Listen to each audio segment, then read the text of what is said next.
Vamos falar então desta noite macabra, terrível em Brasília, delegado Daniel Lerner, porque foi algo inusitado. Capital Federal, golpistas violentos que não atentaram para um pedido da Procuradoria-Geral, no caso aí do indiciamento do indígena, e aí começaram a atacar a capital federal, inclusive atacando a sede da Polícia Federal. Como assim, doutor Lerner? Que história é essa? Esse povo não sabe o que é justiça, o que é direito. Queria que o senhor trouxesse e explicasse para a gente, para os nossos telespectadores da TVT e ouvintes da Rádio Brasil Atual, esta cena bizarra, macabra, totalmente sem sentido na noite de segunda-feira em Brasília. Pois é, Cosme, você descreveu bem. Foi uma surpresa para os moradores da capital, em que pese esse acampamento prolongado de manifestantes bolsonaristas em atos antidemocráticos em frente ao quartel-general, mas o desbordamento disso em atos violentos foi inédito, de fato. E como você mencionou, decorreu do cumprimento de um mandado de prisão contra esse indígena José Acácio Sererê Chavante. Ou seja, a partir de um pedido feito pelo Ministério Público Federal, pela Procuradoria da República, que foi deferido judicialmente esse pedido e a Polícia Federal coube cumprir esse mandado de prisão. Então, o José Acácio foi preso próximo à Torre de TV, aqui em Brasília. É um local central, próximo à sede nova da Polícia Federal. E, a partir dessa prisão, que se desencadearam os fatos. Os manifestantes colocaram, interpretaram essa prisão como uma decorrência desse suposto excesso judicial, né? Ou seja, eu friso que foi um pedido da Procuradoria da República, da PGR, para sublinhar esse aspecto. Foi um pedido do Ministério Público Federal, da instituição comandada ainda pelo Aras. Então, não há que se falar sequer de um excesso judicial por parte do STF. Exatamente. Eu gostaria de ouvir o senhor exatamente sobre esse pedido do STF, período de 48 horas, de uma resposta do ministro da Justiça, o Torres, e também do governador do Distrito Federal, que é o Ibanez, sobre esses atos e sobre uma falta de ação das polícias militares em deter esses ataques, esse vandalismo. A gente precisa dar os nomes dados ao que foi feito naquela noite do dia 12. Gostaria de ouvir o senhor, então, sobre esse processo. O senhor acaba de colocar que não há uma superação de poderes quando o STF pede essa questão, né, de esclarecimentos, mas também já foram executadas ações da Polícia Federal onde já se encontraram armamento pesado, pessoas estão sendo investigadas, pessoas foram detidas. Então, eu queria que o senhor já pudesse repercutir um pouco esse pós-dia 12, assim, o que vem sendo o andamento desse processo. Pois é, Ana Rosa. Na minha interpretação, esse dia 12 começa, na verdade, no dia 9, sexta-feira, quando o atual presidente, pela primeira vez depois de uma reclusão longa, aparece na frente do Palácio da Alvorada para falar com alguns de seus apoiadores. Eu estimaria cerca de 200, 300 pessoas que estão ali e que são pessoas que têm permanecido nesse acampamento permanente na frente do quartel-general. Nesse momento, o presidente faz uma fala que foi tida como muito ambígua e indesejável, porque ele aponta que as Forças Armadas seguirão o caminho que a população escolher. Então, ele atiça, ele incita esses seus apoiadores a continuarem numa posição de cobrança em relação às Forças Armadas. Um episódio que foi pouco notado, que aconteceu, é que nesse momento algumas crianças são colocadas em contato com o presidente Bolsonaro e entre elas está o filho desse indígena José Acácio. Ele é um adolescente e ele entrega um cocar ao presidente. Então, o que acontece no dia 12? O José Acácio, ele teve o pedido de prisão feito pelo Ministério Público Federal pelo fato dele estar se comportando como um verdadeiro incitador de violência, convocando pessoas a impedirem a posse do presidente Lula. Ele não está num exercício da sua liberdade de expressão, ele está já incorrendo em crimes evidentes de ameaça ao próprio presidente Lula e a outras pessoas também do novo governo. Então, nesse contexto dele incorrer em crimes graves, né, inclusive outros crimes talvez mais graves do que esses mencionados, porque hoje em dia a legislação, o Código Penal passou a incluir alguns tipos penais, com a Lei 14.197 de 2021, uma legislação nova, tem pouco menos de um ano, que incluiu crimes contra o Estado Democrático de Direito. Então, entre essas condutas do José Acácio, na frente do Congresso Nacional, no Aeroporto Internacional de Brasília, há notícias que ele teria, inclusive, invadido a área de embarque do aeroporto com alguns seus seguidores. Então, nesse contexto já de um excesso dessa pessoa, a prisão é deferida, é decretada, e a prisão é feita no carro do José Acácio, na presença desse filho e de outros seguidores, num local que é muito próximo a esse acampamento.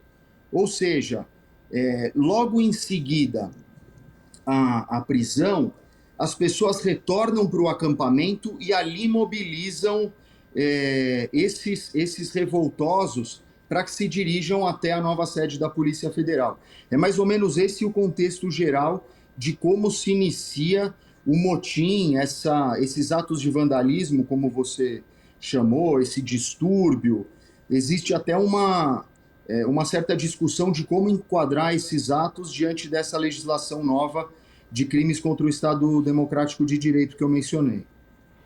Doutor Daniel Lerner, nesta semana, o ministro Alexandre de Moraes, a Polícia Federal, a pedido do ministro, a Polícia Federal fez uma ação em estados brasileiros, Mato Grosso, Santa Catarina, e hoje a gente vê um arsenal apreendido pela Polícia Federal, nítido, contra golpistas e contra pessoas que praticam atos antidemocráticos desde a eleição em 30 de outubro do presidente eleito Luiz Inácio Lula da Silva. A minha pergunta, o senhor já chegou a ver esses arsenais, aí já leu, enfim, presenciou essas fotos que já estão disponíveis na internet, em sites de notícia e mais. Para o senhor, que é delegado de Polícia Federal, em algum momento da sua carreira, das suas atividades, o senhor já presenciou fato, por exemplo, como os de segunda, onde um grupo de vândalos golpistas violentos ataca uma sede da Polícia Federal, instituição de segurança, inclusive, atenta contra a segurança da população, colocam botijões de gás em vias, próximo a postos de gasolina, e ninguém é preso? Já tinha presenciado algo parecido com isso? De maneira nenhuma, Cosme. De fato, foi uma situação muito anômala. Familiares começaram a telefonar preocupados com a nossa segurança pessoal. Acho que isso dá uma dimensão do impacto das imagens e dessas ações de depredação. Uma das coisas que mais me chamou a atenção foi o fato desse grupo ter tentado atirar um ônibus incendiado de cima de um viaduto. E o Estado de São Paulo fez um levantamento bastante interessante a partir dos vídeos postados nas redes sociais, mostrando um raio de 7 quilômetros dessas ações violentas, porque os vídeos que circularam mais dizem respeito à sede da Polícia Federal, mas também houve o ataque a uma outra delegacia de polícia, da Polícia Civil do Distrito Federal, a 5ª Delegacia de Polícia, já um pouco distante dessa área.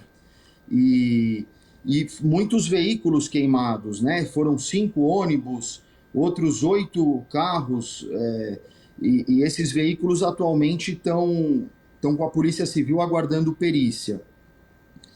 Essa operação de ontem da Polícia Federal, a gente tem acompanhado pela imprensa, consistiu no cumprimento de 103 mandados de busca e apreensão em relação a essas lideranças, não é? Ontem já tinham aparecido as primeiras notícias, de inclusive alguns parlamentares de âmbito estadual e outras lideranças políticas de menor expressão, que prosseguem nesse discurso de dizer que estão apenas exercendo a sua liberdade de expressão. Até uma coisa curiosa, saiu o dicionário Webster norte-americano, definiu há poucos dias essa expressão gaslighting como a palavra do ano, seria o neologismo do ano.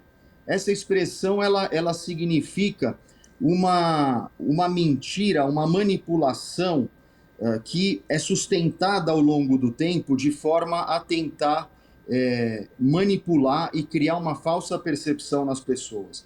Então eu acho que o que esse governo atual vem fazendo fica muito bem definido por esse neologismo do gaslighting. Ou seja, se insiste numa linha argumentativa falsa até um ponto que pessoas passam a se perguntar se de fato não é aquilo, né? Então, é como no caso que eu falei há pouco desse cacique José Acácio Sererê Chavante. É uma pessoa que está cometendo crimes evidentes, né, com ameaça de morte ao presidente eleito, mas acredita que isso possa ser interpretado como liberdade de expressão. Então, esse novo passo dessa operação, no cumprimento desses mandados de busca e apreensão, com a apreensão desse arsenal assustador, como você mencionou, Cosme, mostram que tem sido muito acertado esse caminho de punição, de investigação rigorosa desses atos. Isso não tem acontecido somente no Brasil. Vocês vejam que recentemente circulou uma notícia de, na Alemanha, pessoas identificadas como cidadãos do Reich, um grupo de 25 pessoas, foram duramente reprimidos, foram presos e vão responder a processos judiciais gravíssimos. Por quê? Porque adotaram uma linha de pensamento, uma linha fantasiosa de interpretação política da realidade, segundo a qual a própria República Federativa da Alemanha é uma ficção, a qual eles não são obrigados a se submeter juridicamente. Ou seja, é nessa mesma linha de delírio que a extrema-direita mundial vem criando, também nos Estados Unidos se verificou isso, nesses outros lugares essas pessoas têm sido exemplarmente punidas. Não é um fenômeno apenas brasileiro esse, ou seja, esses grupos fanatizados de ultra e extrema direita, com argumentos fantasiosos absurdos, como esses dessa teoria QAnon, né, dos Estados Unidos, de perseguições, de teorias conspiratórias, de alinhamentos entre autoridades do mundo para prejudicar grupos específicos, isso, em outros países, vem sendo punido, assim como no Brasil, acertadamente, já também se encontrou essa via, de não cair nessa tentação de achar que atitudes assim, fanatizadas e violentas, possam ser consideradas como liberdade de expressão apenas.